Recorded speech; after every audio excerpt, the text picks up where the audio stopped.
Hello बच्चों। हम लोग पढ़ रहे थे बायोटेक्नोलॉजी प्रिंसिपल्स एंड प्रोसेसेस। और लास्ट दो लेक्चर्स में मैंने बहुत इंपॉर्टेंट कॉन्सेप्ट्स को आपको पढ़ाया। फर्स्ट जो मैंने आपको पढ़ाया था दैट इज रेस्ट्रिक्शन एंजाइम्स। और जो रेस्ट्रिक्शन एंजाइम्स होते हैं मैंने उनको बहुत डिटेल में आपको पढ़ाया था कि रेस्ट्रिक्शन एंजाइम्स के जो डिफरेंट डिफरेंट रेस्ट्रिक्शन एंजाइम्स के जो डिफरेंट डिफरेंट रिकॉग्निशन सीक्वेंसेस होते हैं वो मैंने आपको बताया था। फिर रेस्ट्रिक्शन एंजाइम में रेस्ट्रिक्शन वर्ड का मीनिंग क्या होता है वो मैंने अच्छी तरीके से आपको बताया था। और फिर लास्ट में मैंने आपको बताया था what is the meaning of restriction modification system. क्यों जो बैक्टीरिया होता है उसका जो रेस्ट्रिक्शन एंडोन्यूक्लियस होता है वो अपने ही डीएनए को कट नहीं करता है। What is the reason behind it. और इसके लिए मैंने आपको क्या बताया था बेटा कि जो आपके मिथाइलिजेज होते हैं जो बैक्टीरिया के अंदर ही होते हैं वो आपके रिकॉग्निशन सीक्वेंस पे जाकर मिथाइल ग्रुप को जोड़ देते हैं और इस तरीके से वो जो रेस्ट्रिक्शन एंजाइम होता है वो उसको पहचान नहीं पाता है और अपने ही मेन डीएनए को कट नहीं कर पाता है। ठीक है। फिर उसके बाद मैंने जो लास्ट क्लास में आपको पढ़ाया था वो भी एक बहुत इंपॉर्टेंट कॉन्सेप्ट था।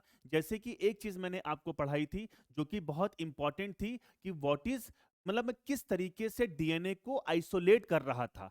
ठीक है। जो मेरा जीन ऑफ इंटरेस्ट था मैंने कैसे उसको होस्ट आपके सेल से निकालकर किस तरीके से मैंने उसको आइसोलेट करना है और फिर बाद में मुझे उसको रिकॉम्बिनेंट डीएनए टेक्नोलॉजी में यूज करना है उन चीजों को मैंने आपको बहुत बेहतर तरीके से आपको समझाया था। फिर मैंने आपको बताया था कि जेल इलेक्ट्रोफोरेसिस की हेल्प से मैं कैसे अपने अपने जो जीन ऑफ इंटरेस्ट था उसको आइसोलेट कर सकता हूं। ठीक है। फिर आपको याद आ रहा होगा कि जेल इलेक्ट्रोफोरेसिस में जो मैंने जेल का वर्ड जो यूज किया था वो किसके लिए था बेटा आपका एगार एगार के लिए था। फिर मैंने आपको बताया था कि जो एगार एगार होता है ये पॉलीमर होता है। किसका पॉलीमर होता है बेटा आपका एगार बायोस का पॉलीमर होता है। ठीक है। उसमें क्या होता है एगारोस एंड एगारोस पेक्टिन होते हैं। ठीक है। फिर मैंने आपको एक वर्ड पढ़ाया था दैट इज हिस्टेरिसिस। कि हिस्टेरिसिस का मीनिंग क्या होता है कि जब टेम्परेचर हम लोग बढ़ाएंगे तो जो आपका एगार एगार होता है वो लिक्विफाई हो जाएगा और जब हम टेम्परेचर को कम करेंगे मीन्स की 32 डिग्री सेल्सियस से अगर 40 डिग्री सेल्सियस के बीच में अगर हम टेम्परेचर को कर देते हैं तो एट दैट मोमेंट वो क्या हो जाएगा सॉलिड हो जाएगा। तो ये चीजें आपको याद आ रही होंगी।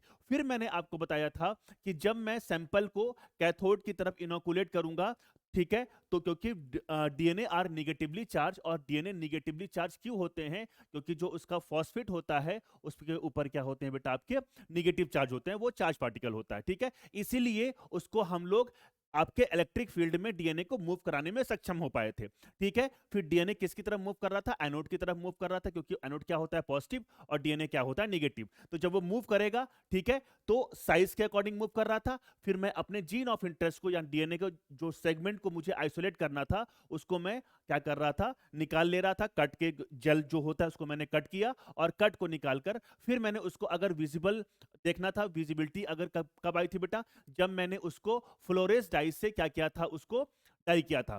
ठीक है। वो उस डाई का नाम क्या था आपका एथिडियम ब्रोमाइड था।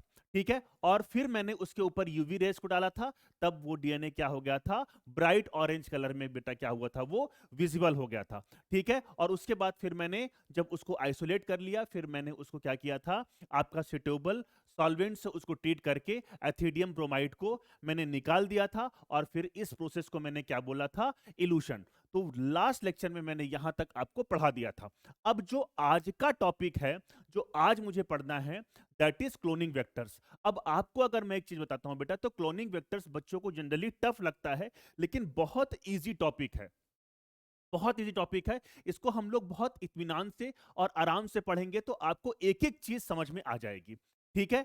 तो चलिए स्टार्ट करते हैं आज का एक बहुत बेहतर lecture that is cloning vectors. अब मैं आपको क्लोनिंग वेक्टर पढ़ाने से पहले कुछ बेसिक चीजों को बताना चाहता हूं कि हमको एक्चुअली रिकॉम्बिनेंट डीएनए टेक्नोलॉजी में सपोज कीजिए मैंने क्या किया बेटा सुनते रहना ध्यान से रिकॉम्बिनेंट रिकॉम्बिनेंट डीएनए टेक्नोलॉजी में एक्चुअली मैं करना क्या चाहता हूं। रिकॉम्बिनेंट डीएनए टेक्नोलॉजी में मैं एक्चुअली करना क्या चाहता हूं।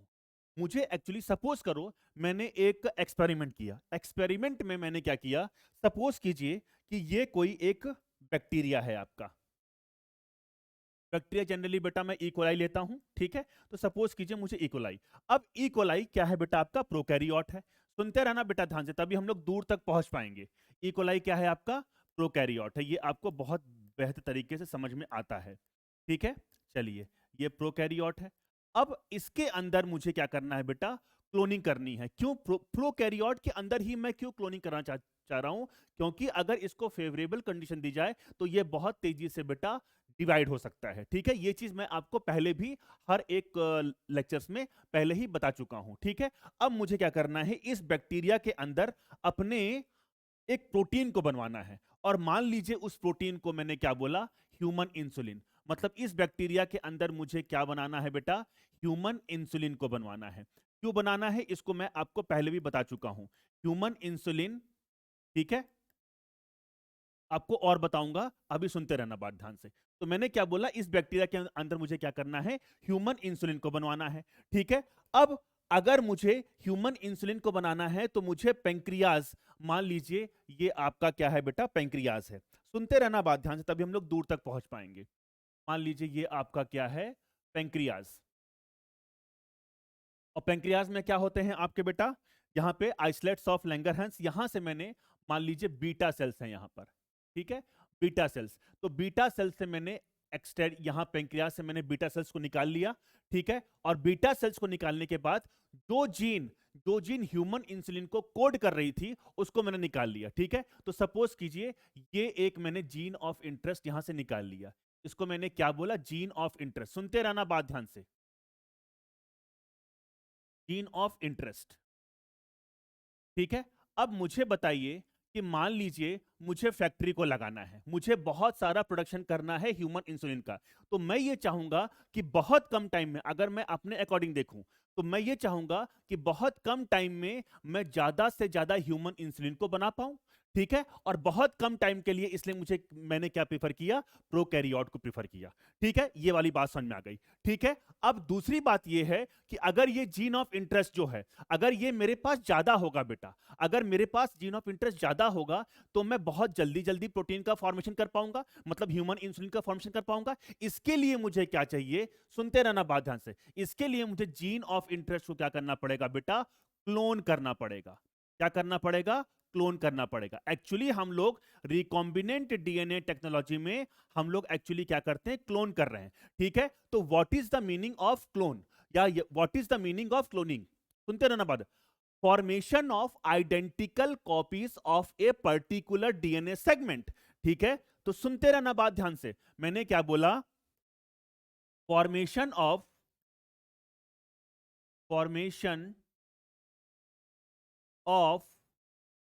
Identical copies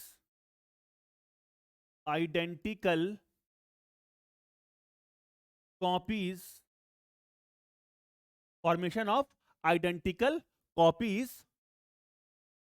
of a particular DNA segment, particular DNA segment. मैं पर्टिकुलर डीएनए सेगमेंट की बहुत सारी मल्टीपल कॉपीज तैयार करना चाहता हूं, इसी को मैं क्या बोलता हूं बेटा, क्लोन।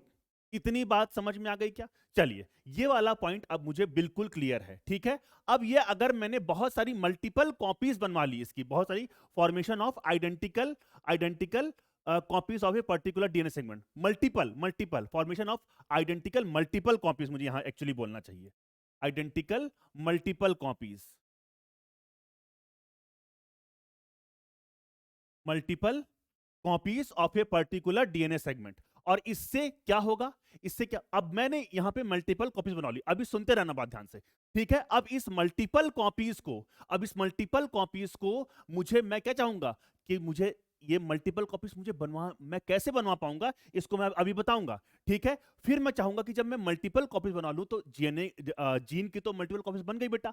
अब मैं ये चाहूंगा कि ये क्या हो पाए, एक्सप्रेस हो पाए, क्योंकि जीन का एक्सप्रेशन क्या होता है, जब वो जीन ट्रांसक्राइब हो और उसका ट्रांसलेट हो और फिर क्या बने, प्रोटीन। एक्चुअली ये जो ह्यूमन इंसुलिन है बेटा, ये तो एक्चुअली प्रोटीन ही है ना, ये तो प्रोटीन ही है ना, तो मुझे लास्ट प्रोडक्ट तो प्रोटीन ही चाहिए ना, ठीक है, तो मैं ये चाहूंगा ना बेटा कि ये जो जीन ऑफ इंटरेस्ट है, पहली बात तो ये क्लोन हो, पहला पॉइंट तो ये क्लोन हो जाए, और क्लोन होने के बाद मैं इस चीज को एंश्योर करना चाहूंगा कि वो क्या हो, एक्सप्रेस भी करे।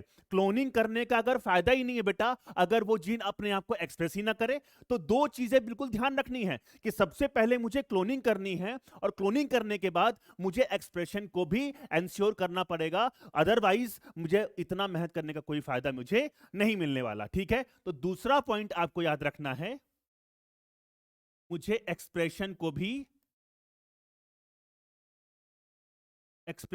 क्या करना पड़ेगा बेटा, एंश्योर करना पड़ेगा। एक्सप्रेशन को क्या करना पड़ेगा, एंश्योर करना पड़ेगा। ठीक है, तो ये दो पॉइंट मुझे लगता है अब आपको समझ में आ गए। ठीक ठीक, अब चलिए, मैंने जीन ऑफ इंटरेस्ट को क्लोन कैसे करना है, जीन ऑफ इंटरेस्ट को क्लोन कैसे करूंगा, मुझे बहुत कम टाइम में मल्टीपल कॉपीज को बनवाना है। ठीक है, अब मैंने क्या किया, सुनते रहना बात ध्यान से, एक एक कॉन्सेप्ट आपको समझ में आ जाएगा।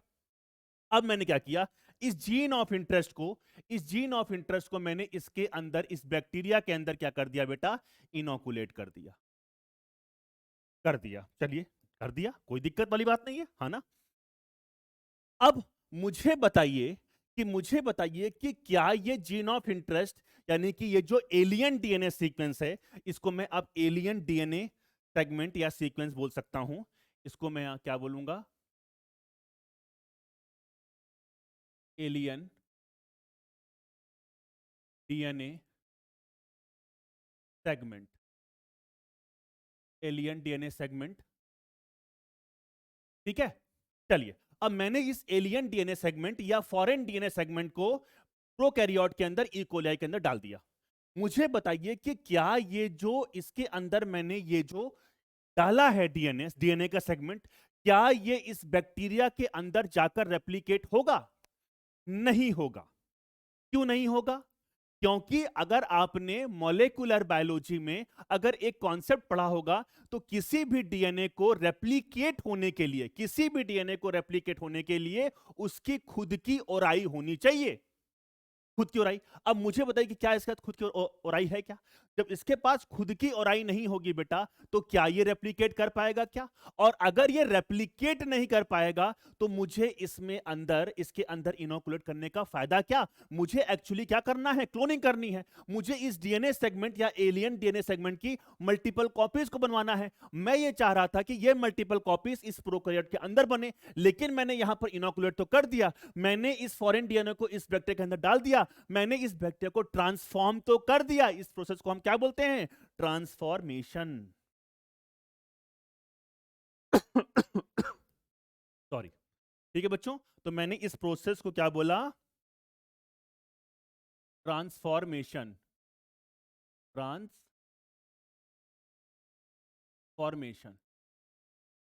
ठीक है, इतनी बात समझ में आ गई क्या? अब मुझे ये बताओ कि ये तो अंदर जाकर रेप्लिकेट नहीं करेगा, ठीक है, और अगर रेप्लिकेट नहीं करेगा, तो मेरा इतना सारा जो मेहनत जो मैंने किया उसका कोई मतलब नहीं रह जाएगा। ठीक है, तो अब मुझे क्या चाहिए, मुझे इस डीएनए सेगमेंट को क्लोन करने के लिए मुझे चाहिए एक वेक्टर, और वो वेक्टर जो जनरली यूज किया जाता है, दैट इज प्लाज्मिड। बैक्टीरियोफेज को भी हम लोग यूज कर सकते हैं एज ए वेक्टर, बात करेंगे उसकी भी थोड़ी सी लास्ट में। ठीक है, लेकिन अभी मैं मेन जो एम्फेसाइज करूंगा, जो मेरा मेन फोकस रहेगा, वो किस पे रहेगा बेटा, मेरे प्लाज्मिड पे रहेगा। ठीक है, अब मैंने क्या किया, अब सुनना बात ध्यान से, तभी हम लोग दूर तक पहुंच पाएंगे, और हमको दूर तक पहुंचना है। और देखो बेटा, मैं ये चाहता हूं कि ये इतना इजी टॉपिक है आपका, जो बायोटेक्नोलॉजी प्रिंसिपल्स एंड प्रोसेस, तो इसको अगर आप एक एक चीज ध्यान से पढ़ेंगे, तो आपका एक भी क्वेश्चन में गलत होने नहीं दूंगा, इस चीज को मैं इंश्योर करता हूं आपको।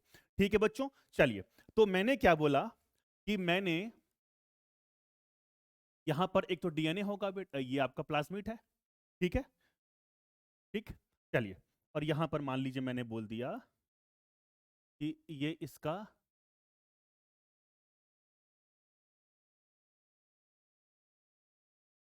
इसका मेन क्रोमोसोमल डीएनए। ठीक है बच्चों, चलिए, अब इस प्लाज्मिड, अब मैंने क्या बोला, प्लाज्मिड को मैं यूज करूंगा एज ए वेक्टर, प्लाज्मिड को मैं यूज करूंगा एज ए वेक्टर। सुनते रहना बात ध्यान से, तभी हम लोग दूर तक पहुंचेंगे। ये है आपका plasmid, plasmid, plasmid used as a vector, used as a vector, used as a vector। why why why क्यों इसको मैंने प्लाज्मिड को वेक्टर की तरह यूज किया, इसके पीछे अब रीजन सुनो। प्लाज्मिड, पहली बात तो डबल स्ट्रैंडेड सर्कुलर डीएनए है, ठीक है, और इसके पास खुद की ओराई होती है। दो चीज मैंने बताया, पहला देखो बेटा ये भी डबल स्टैंडर्ड डीएनए है, मुझे क्या करना है, ये डबल स्टैंडर्ड डीएनए लिया। तो मैंने क्या बोला कि जब ये डबल स्टैंडर्ड डीएनए, पहली बात तो क्या है, ये double stranded circular DNA, circular DNA, ठीक है। चलिए, दूसरा इसकी खास बात क्या है बेटा, कि इसके पास खुद की ओराई होगी, इसके पास क्या होगी, खुद की ओराई होगी, खुद की ओराई होगी, ठीक।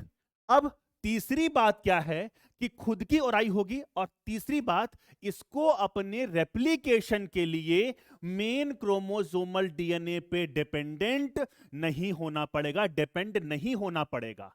तो मैंने क्या बोला, पहला तो खास बात क्या है, डबल स्टैंडर्ड सर्कुलर डीएनए है, ठीक है। दूसरा मैंने क्या बोला, इसकी खुद की ओराई है, और तीसरा मैंने ये बोला कि इसका जो रेप्लिकेशन होगा ये इंडिपेंडेंट होगा मेन क्रोमोसोमल डीएनए से। इसका मतलब ये ऑटोनॉमसली रेप्लिकेट कर सकता है, विदाउट एनी सहायता। किसकी सहायता, आपकी ये बेटा क्या है, आपका मेन क्रोमोसोमल डीएनए, ठीक है।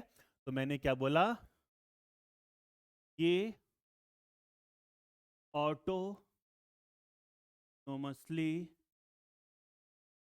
रेप्लिकेट कर सकता है। अब ऑटोनोमसली रेप्लिकेट करने का मतलब क्या है बेटा, कि ये मेन क्रोमोसोमल डीएनए पे डिपेंडेंट नहीं है, अपने अपने किसके लिए, रेप्लिकेशन के लिए, ठीक।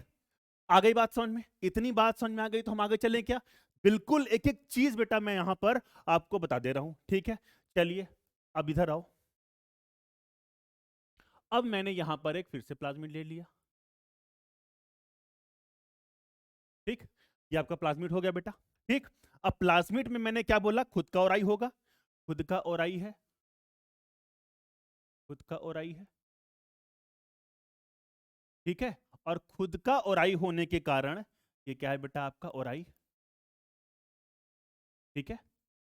अब मैंने क्या किया, मैं क्या करूंगा, अगर मैं अपने जीन ऑफ इंटरेस्ट को, मैं अपने जीन ऑफ इंटरेस्ट को यहां पर मैंने क्या कर दिया, इंसर्ट कर दिया। मैंने यहां पर क्या किया बच्चों, जीन ऑफ इंटरेस्ट को यहां पर क्या कर दिया, इंसर्ट कर दिया।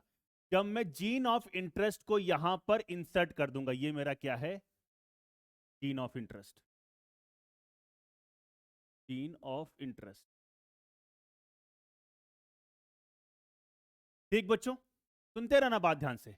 तो जब मुझे बताइए कि जब ये प्लाज्मिड रेप्लिकेट होगा, जब ये प्लाज्मिड क्या होगा, रेप्लिकेट होगा, जब ये प्लाज्मिड रेप्लिकेट होगा, कैसे इंसर्ट करूंगा, ये मैं बहुत बार आपको बेटा डायग्राम में बता चुका हूं। पिछले क्लास में भी मैंने आपको बताया था कि रेस्ट्रिक्शन साइट से काटूंगा, फिर डीएनए के लाइगेज की हेल्प से मैं इसको जोड़ दूंगा, ठीक है। तो जब ये प्लाज्मिड रेप्लिकेट होगा, तो जो जीन ऑफ इंटरेस्ट मेरी मैंने जो यहां पर इनोकुलेट कर रखा है, क्या ये रेप्लिकेट नहीं होगा, तो जब ये प्लाज्मिड रेप्लिकेट होगा, तो मैं लिख देता हूं प्लाज्मिड,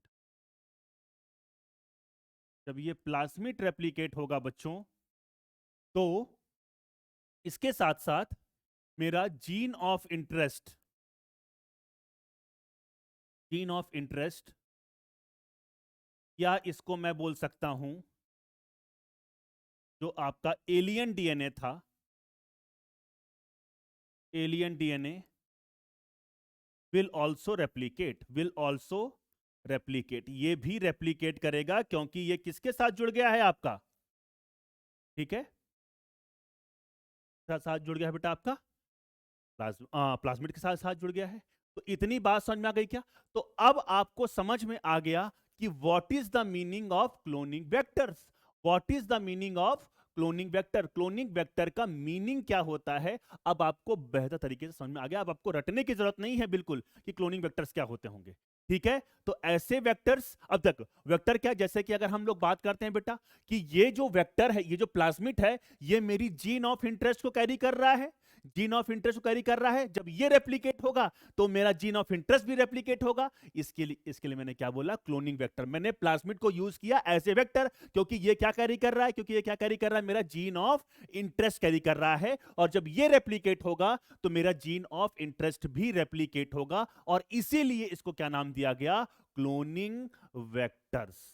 मुझे लगता है अब आपको बात समझ में अच्छी तरीके से आ गई होगी कि मैं क्या कहना चाहता हूं, क्यों। और ये क्लोनिंग वेक्टर्स, ठीक है, इसको मैंने क्या बोला, क्लोनिंग, क्योंकि मैं यहां पर क्या कर रहा हूं, अपने जीन ऑफ इंटरेस्ट को क्या कर रहा हूं बेटा, क्लोन कर रहा हूं, क्लोनिंग वेक्टर। ठीक है बच्चों, चलिए, तो ये वाला पॉइंट मुझे बहुत बेहतर तरीके से और अच्छी तरीके से समझ में आ गया। अब क्लोनिंग वेक्टर की क्या क्या खास बात होनी चाहिए बेटा, क्योंकि वो उसके पास खुद की ओराई होनी चाहिए, है इसके पास ओराई खुद की। ठीक है, ऑटोनॉमसली ये रेप्लिकेट होना चाहिए, बिल्कुल। ये रेप्लिकेट होने के लिए क्या, किसी मतलब मेन क्रोमोसोमल डीएनए पे डिपेंडेंट नहीं होगा। ठीक है, आ गई बात समझ में। अगर इतनी बात समझ में आ गई बेटा, तो इस डायग्राम को फिर से देखो, फिर हम और आगे चलते हैं। चलिए बेटा, तो अगर आपको ये समझ में आ गया तो अब हम लोग और आगे चलते हैं और देखते हैं बेटा कि क्या क्या चीज मैंने आपको बताई, क्या क्या चीजें मैंने आपको बताई। तो क्लोनिंग वेक्टर्स क्या है, सुनना पूरी बात ध्यान से। Vectors are DNA molecule that can carry a foreign DNA segment, मैं बता चुका हूं, and replicates inside the host cell. ठीक है, तो जब मैंने आपका रेस्ट्रिक्शन एंजाइम की हेल्प से मैंने आपका प्लाज्मिड को कट किया, रेस्ट्रिक्शन एंजाइम की हेल्प से मैंने होस्ट डीएनए को कट किया, तो क्या बने होंगे बेटा वहां पर, अगर मैं टाइप 2 रेस्ट्रिक्शन एंडोन्यूक्लियस एंजाइम को यूज कर रहा हूं, तो टाइप 2 और उसमें भी उस टाइप के रेस्ट्रिक्शन एंजाइम का यूज कर रहा हूं जो कि एसिमेट्रिकल कट लगाते हैं, और सेम रेस्ट्रिक्शन एंजाइम का अगर मैं यूज करूंगा तो क्या बनेंगे, स्टिकी एंड बनेंगे। और ये स्टिकी एंड होने के कारण ये डीएनए लाइगेज के फंक्शन को फैसिलिटेट करेंगे। इन सारी चीजों को मैं आपको पहले के लेक्चर्स में अच्छी तरीके से बता चुका हूं। ठीक है बच्चों, तो जब मैंने इस अपने एलियन डीएनए को अपने प्लाज्मिड में क्या कर दिया, इनोकुलेट कर दिया, डाल दिया, ठीक है, और एक रिकॉम्बिनेंट डीएनए तैयार कर लिया बेटा। अब इस रिकॉम्बिनेंट डीएनए को मैं क्या करूंगा, एक ई कोलाई में ट्रांसफर कर दूंगा, और जब मैं ई कोलाई में इसको ट्रांसफर कर दूंगा तो ये क्या बन जाएगा, जो जो बैक्टीरिया जिसके अंदर मैंने रिकॉम्बिनेंट डीएनए को डाला है, ये क्या कहलाएगा बेटा, ट्रांसफॉर्मेंट कहलाएगा।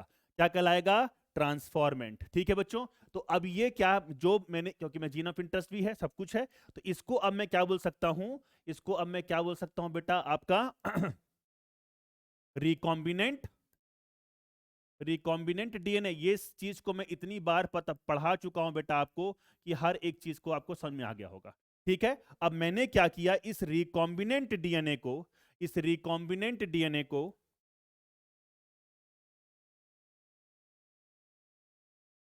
इस रिकॉम्बिनेंट डीएनए को मैंने कहां पर इसको डाल दिया बेटा, इस रिकॉम्बिनेंट डीएनए को मैंने इसके अंदर डाल दिया, आपका बैक्टीरिया के अंदर डाल दिया। ठीक है, चलिए, अब ये क्या बन गया आपका,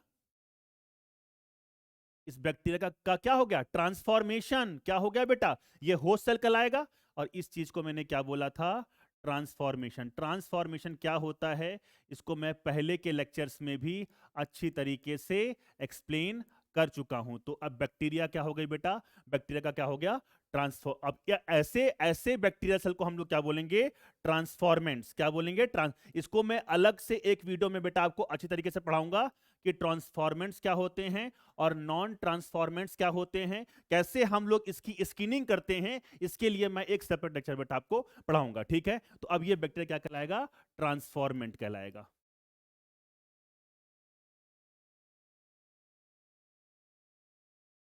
ठीक, आ गई बात समझ में। ठीक बच्चों, चलिए ठीक है, तो इतना बात समझ में आ गया, ठीक है, चलिए ठीक। अब क्या लिखा है, the fragmented DNA segment restriction fragments are inserted into vehicles और vectors which can then be inserted into host cell. ये समझ में आ गया मुझे। The DNA fragments get replicated or multiplied when these vectors multiply. मतलब कि जब वेक्टर मल्टीप्लाई करेगा तो हमारा एलियन डीएनए भी क्या करेगा बेटा, मल्टीप्लाई करेगा, ठीक है। Thus these vectors are called cloning vectors. These vectors are called बेटा cloning vectors. इसी को मैंने क्या बोला आपका, क्लोनिंग वेक्टर्स, ठीक है ठीक है। Plasmin and bacteriophages has ability to replicate within bacterial cell independent of control of main chromosomal DNA, तो मैंने आपको बताया था, ठीक है। और इसीलिए बैक्टीरियोफेज और प्लाज्मिड दोनों को हम लोग कैसे यूज कर सकते हैं बेटा, एज ए वेक्टर यूज कर सकते हैं। अब मुझे देखना है कि प्लाज्मिड की क्या क्या खास बातें हो सकती हैं, है ना। प्लाज्मिड में कौन, मतलब ऐसे क्या फीचर्स होने चाहिए जिसको, वो तो मैं देख लिया कि कौन कौन से फीचर्स थे जो इसको क्लोनिंग के लिए फैसिलिटेट कराने के लिए मैंने यूज किया प्लाज्मिड को, ठीक है। अब और क्या क्या चीजें इसमें होनी चाहिए, क्या क्या चीजें इसमें होनी चाहिए और, ठीक है, चलिए आइए देखते हैं। अब मैंने एक बता रखा बेटा किस तरीके से मैं आपका रिकॉम्बिनेंट डीएनए मैंने तैयार किया। ये मेरा फॉरेन डीएनए है, मैंने रेस्ट्रिक्शन एंजाइम से कट किया। ये प्लाज्मिड है, इसको भी मैंने रेस्ट्रिक्शन एंजाइम से कट किया, सेम रेस्ट्रिक्शन एंजाइम था, ठीक है। उसके बाद फिर मैंने इसके सेगमेंट को निकाल दिया। फिर फॉरेन डीएनए को मैंने बेटा क्या कर दिया, यहां पर डीएनए लाइगेज की हेल्प से, लाइगेज एंजाइम, इसको मुझे डीएनए लाइगेज बोलना चाहिए, डीएनए लाइगेज की हेल्प से मैंने क्या किया बेटा, क्या किया, आपका जोड़ दिया और क्या बना दिया, रिकॉम्बिनेंट डीएनए। और इसको फिर मैं ट्रांसफर कर दूंगा होस्ट सेल के अंदर, होस्ट सेल के अंदर। अब मुझे बेटा एक चीज और पढ़नी है, हाई कॉपी नंबर और लो कॉपी नंबर। क्या होता है हाई कॉपी नंबर और लो कॉपी नंबर, ठीक है, सुनना बात समझ में। हाई कॉपी नंबर क्या रिप्रेजेंट करता है या लो कॉपी नंबर क्या रिप्रेजेंट, इस चीज का अर्थ समझो पहले। एक बैक्टीरियल सेल में कितने प्लाज्मिड हो सकते हैं, ठीक है, इसी को हम लोग क्या बोलते हैं, कॉपी नंबर, ठीक है। अगर कहीं पर लिखा हुआ है लो कॉपी नंबर, इसका मतलब है कि बैक्टीरियल सेल में प्लाज्मिड की संख्या कम होगी, ठीक है। और अगर लिखा हुआ है हाई कॉपी नंबर, इसका मतलब क्या है कि उस बैक्टीरियल सेल में प्लाज्मिड की जो संख्या है या नंबर है वो बहुत ज्यादा होगा। अब ये ज्यादा कितना हो सकता है, 15 से लेके 100 तक, यानी और इससे भी ज्यादा, मैक्सिमम 500 तक हो सकता है एक बैक्टीरियल सेल में, ठीक है। लेकिन अगर हम बात करते हैं लो कॉपी नंबर का, तो ये बेटा 1 से 2 के बीच में भी हो सकता, सॉरी 2 से 3 के बीच में भी, या 1 से 2 के बीच में भी हो सकता है, ठीक है। आ गई बात समझ में, ठीक है। तो इसी चीज को मैंने यहां पर एक्सप्लेन किया हुआ है। Bacteriophages because of their high number cell have very high copy number. इसका मतलब क्या है कि जब बैक्टीरियोफेज जब किसी बैक्टीरिया को इन्फेक्ट करता है बेटा, तो अपने डीएनए को किसके अंदर डाल देता है, आपका बैक्टीरियल सेल के अंदर डाल देता है। अब ये बैक्टीरिया क्या हो गया, इसमें ट्रांसफॉर्मेशन नहीं, इसको ट्रांसफॉर्मेशन नहीं बोलते, इसको ट्रांसडक्शन बोलते हैं, पहले भी मैं आपको बता चुका हूं ये चीज, ठीक है। चलिए, तो वो चीज हम बाद में डिस्कस करेंगे, अभी अपन मेन टॉपिक पे फोकस करते हैं, ठीक है। तो इसका मतलब क्या है कि बहुत सारा जो डीएनए एक बैक्टीरियल सेल के अंदर हो सकता है बैक्टीरियोफेज का, तो ये क्या हो गया, इसका हाई कॉपी नंबर, ठीक है। समझ में आई बात। The copy number represent number of plasmid और phage that are normally present in a single bacterial cell. वही तो मैंने बताया आपको कि कॉपी नंबर का मतलब होता है कि कितने प्लाज्मिड या फेज के डीएनए प्रेजेंट हो सकते हैं in a single bacterial cell, that is copy number, ठीक है। और हाई कॉपी नंबर क्या होगा, अगर बहुत ज्यादा प्लाज्मिड्स हैं या बहुत ज्यादा बैक्टीरियोफेजेस के डीएनए हैं, तो इसको हम लोग क्या बोलेंगे, हाई कॉपी नंबर। और बैक्टीरियोफेज जनरली बेटा हाई कॉपी नंबर ही होता है, उनका हाई कॉपी नंबर ही होता है।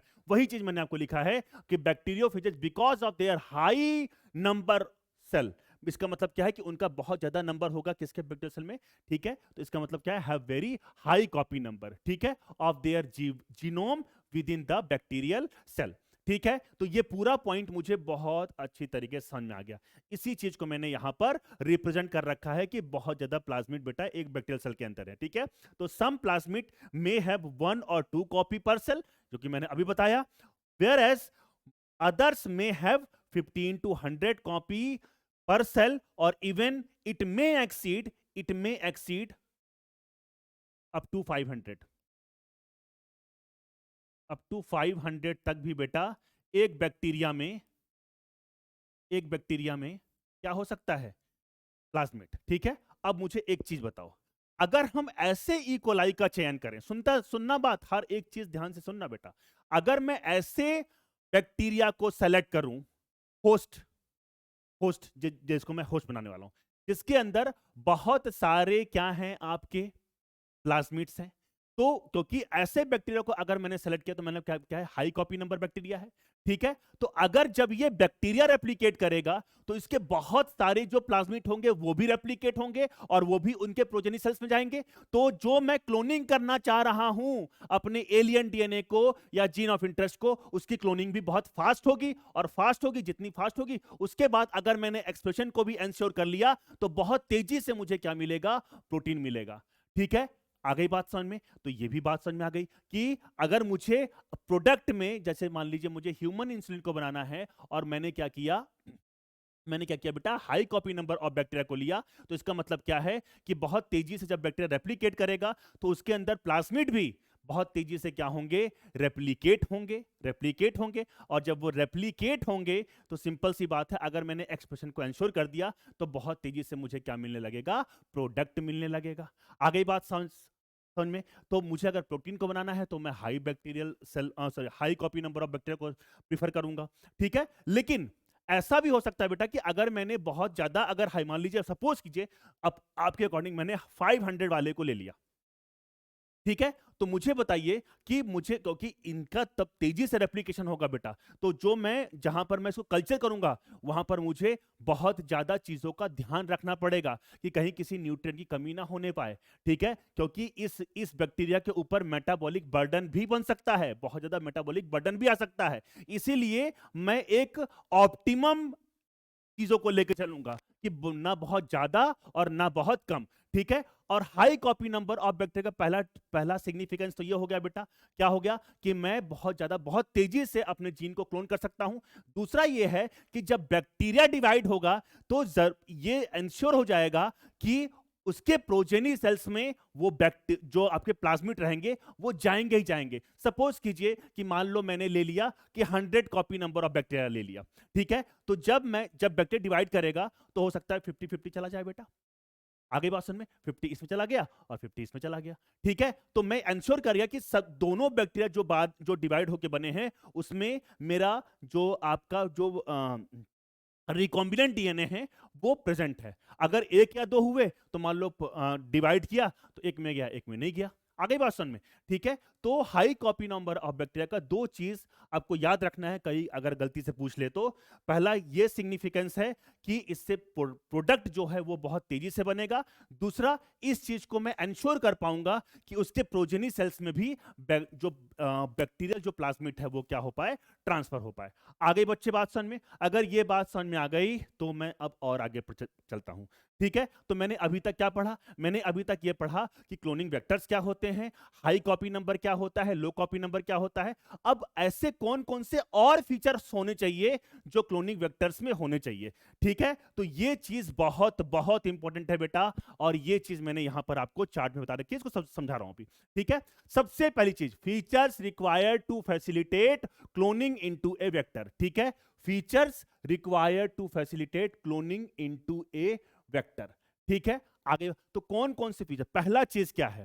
पहला चीज क्या है? तीन चीज पहले आप याद करो। पहला चीज मैंने क्या बोला? ओरिजिन ऑफ रेप्लिकेशन होना चाहिए। दूसरा मैंने क्या बोला? सेलेक्टेबल मार्कर होना चाहिए। और थर्ड क्या होनी चाहिए? Cloning site. 2 मिनट आप इस चीज को देखो और उसके बाद फिर बेटा मैं और आगे चलता हूं। 2 मिनट बस। हाँ बेटा, तो मैंने क्या बोला कि ऐसे कौन कौन से फीचर्स, मैंने क्या बोला? Features required to facilitate cloning into a vector, कि ऐसे कौन कौन से फीचर होने चाहिए जो कि जिनकी रिक्वायरमेंट होगी ही अगर जो एलियन डीएनए है वो वेक्टर के अंदर क्या कर पाए? क्लोन कर पाए। ठीक है, आइए बात समझ में। अब पहला चीज तो कि वेक्टर के अंदर बेटा ओरिजिन सॉरी, ओराई तो होना ही चाहिए, ओराई तो होना ही चाहिए, मतलब ओरिजिन ऑफ रेप्लिकेशन तो होना ही चाहिए। अगर ओरिजिन ऑफ रेप्लिकेशन नहीं होगा बेटा, यानी कि ओराई सीक्वेंस नहीं होगा, तो उसका क्या, वो क्लोनिंग मतलब उसका रेप्लिकेशन ही नहीं हो पाएगा। और अगर रेप्लिकेशन नहीं हो पाएगा तो वो प्रोजेनिस में ट्रांसफर नहीं हो पाएगा, और अगर वो प्रोजेनिस में ट्रांसफर नहीं हो पाएगा तो फिर आगे का जो इतना सारा जो मैंने प्रोसेस किया बेटा उसका कोई औचित्य नहीं रह जाएगा। ठीक है, तो वही लिखा है, origin of replication is a sequence from where replication starts. Starts लिख दिया है मैंने, इसको स्टार्ट कर लेना बेटा।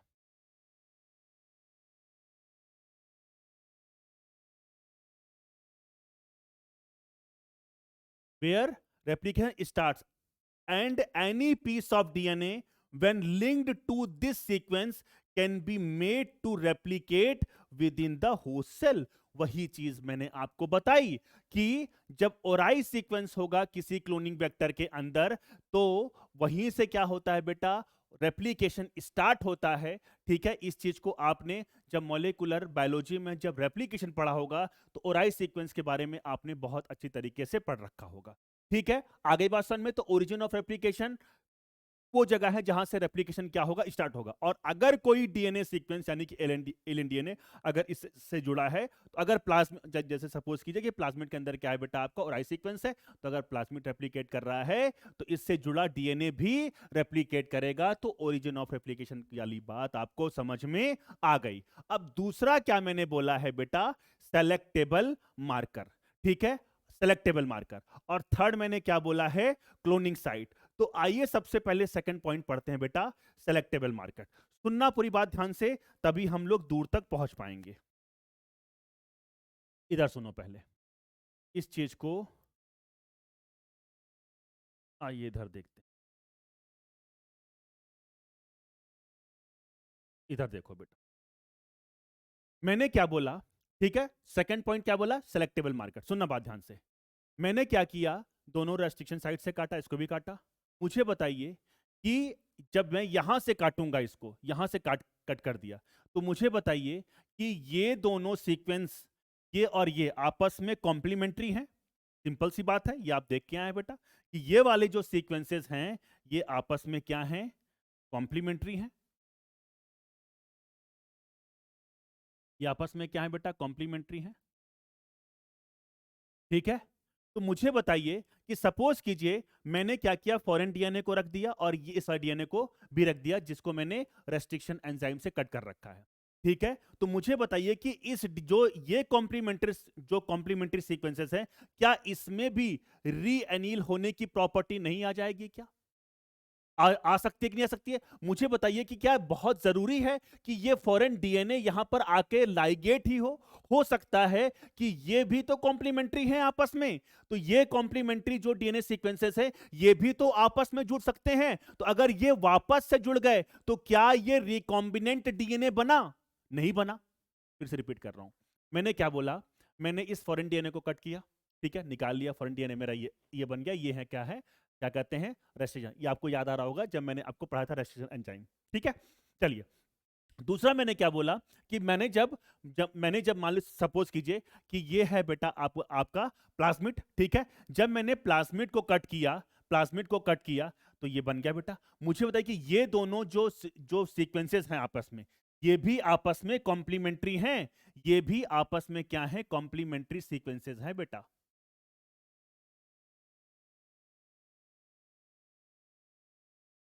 कॉम्प्लीमेंट्री सीक्वेंसेस हैं। ठीक है, तो अब मैंने क्या किया, इसको और फॉरेन डीएनए को एक साथ रख दिया और वहां पर डीएनए लाइगेज छोड़ दिया। ठीक है, मैं कुछ केसेस में होगा कि ये फॉरेन डीएनए यहां पर आके लाइगेट हो जाए।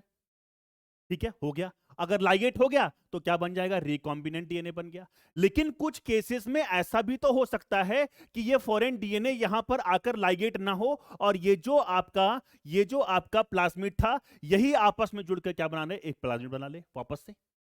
तो ये तो रिकॉम्बिनेंट डीएनए है और ये नॉन रिकॉम्बिनेंट डीएनए है। अब सपोज करो मैं इस चीज को, सुनना बात ध्यान से, सेलेक्टेबल मार्कर करता क्या है। अब मैंने जितने भी, अब जो मेरे पास बहुत सारे, मान ली सपोज कीजिए मैंने इससे 10 प्लाज्मिड को निकाल लिया, जिसको मैं मान के चल रहा हूं कि उन सब में प्लाज्मिड में, उन सब प्लाज्मिड में क्या है, आपका फॉरेन डीएनए इनोकुलेट हो चुका है, जुड़ चुका है। लेकिन क्या ऐसा पॉसिबल है कि हर हर प्लाज्मिड में ये फॉरेन डीएनए होगा ही? कुछ ऐसे भी प्लाज्मिड होंगे जिसमें क्या होगा, ये फॉरेन डीएनए नहीं होगा। आ गई बात समझ में? तो मुझे, अब मैंने क्या किया, इस रिकॉम्बिनेंट डीएनए को और इस प्लेन वाले प्लाज्मिड को मैंने डाल दिया किसमें, होस्ट सेल के अंदर डाल दिया। जब मैं इसको होस्ट सेल के अंदर डाल दूंगा तो कुछ तो क्या होंगे, कुछ के अंदर जो बैक्टीरिया जो बने उनको मैं क्या बोलूंगा, ट्रांसफॉर्मेंट्स। क्या बोलूंगा उनको मैं, ट्रांसफॉर्मेंट्स। सुनते रहना बात ध्यान से। आ गई बात समझ में? और कुछ होंगे आप सब, कुछ नहीं सॉरी, सारे के सारे क्या होंगे बेटा, आपके ट्रांसफॉर्मेंट्स होंगे। लेकिन कुछ में आपका रिकॉम्बिनेंट डीएनए होगा और कुछ में आपका रिकॉम्बिनेंट डीएनए नहीं होगा। तो कुछ क्या होंगे आपके रिकॉम्बिनेंट ट्रांसफॉर्मेंट्स और कुछ क्या होंगे नॉन रिकॉम्बिनेंट ट्रांसफॉर्मेंट्स। तो मुझे बताओ कि जो बैक्टीरिया के अंदर ये प्लेन वाला जो आपका प्लाज्मिड है, क्या मैं उसको आगे कल्चर करना चाहूंगा क्या? अगर उसको आगे कल्चर करना चाहूंगा बेटा, तो आगे मुझे उससे फायदा होने वाला ही नहीं है। क्यों? क्योंकि मुझे जीन ऑफ इंटरेस्ट को क्लोन करना है और इसके अंदर तो जीन ऑफ इंटरेस्ट है ही नहीं है। आई बात समझ में?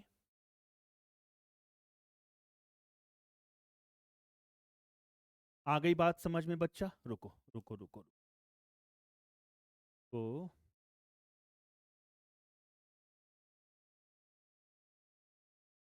अब आपको समझ में आएगा, ठीक है? तो मैंने क्या लिया एकदम बेटा, एकदम देखो, मैं थोड़ा सा आराम से चल रहा हूं, लेकिन मैं ये नहीं चाहता। ये बैक्टीरिया ले लिया, ठीक बेटा, ये दो बैक्टीरिया है, ठीक। अब एक के अंदर, एक के अंदर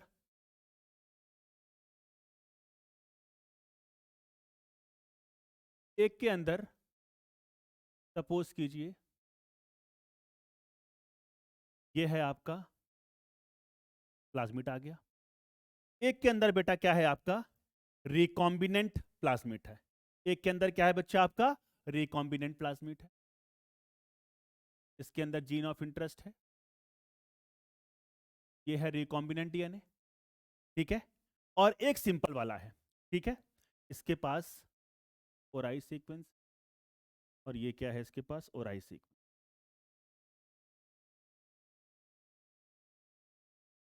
ठीक है। और ये क्या है आपका जीन ऑफ इंटरेस्ट। सुनते रहना बेटा बात ध्यान से, तभी हम लोग दूर तक पहुंच पाएंगे। जीन ऑफ इंटरेस्ट,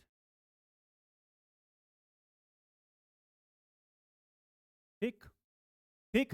अब मुझे बताइए कि इस वाला जो बैक्टीरिया, जब मैंने इसको क्या ट्रांसफॉर्म कर दिया है, मैंने दोनों, मैंने जो बनाए आपके, जो आपके जो जिसको मैंने आपका यूज किया था एज ए क्लोनिंग वेक्टर, ये था आपका प्लाज्मिड, ठीक है। तो ये जो बैक्टीरिया है, ये इस बैक्टीरिया को मैं क्या बोलूंगा बेटा, रिकॉम्बिनेंट ट्रांसफॉर्मेंट्स, रिकॉम्बिनेंट, रिकॉम्बिनेंट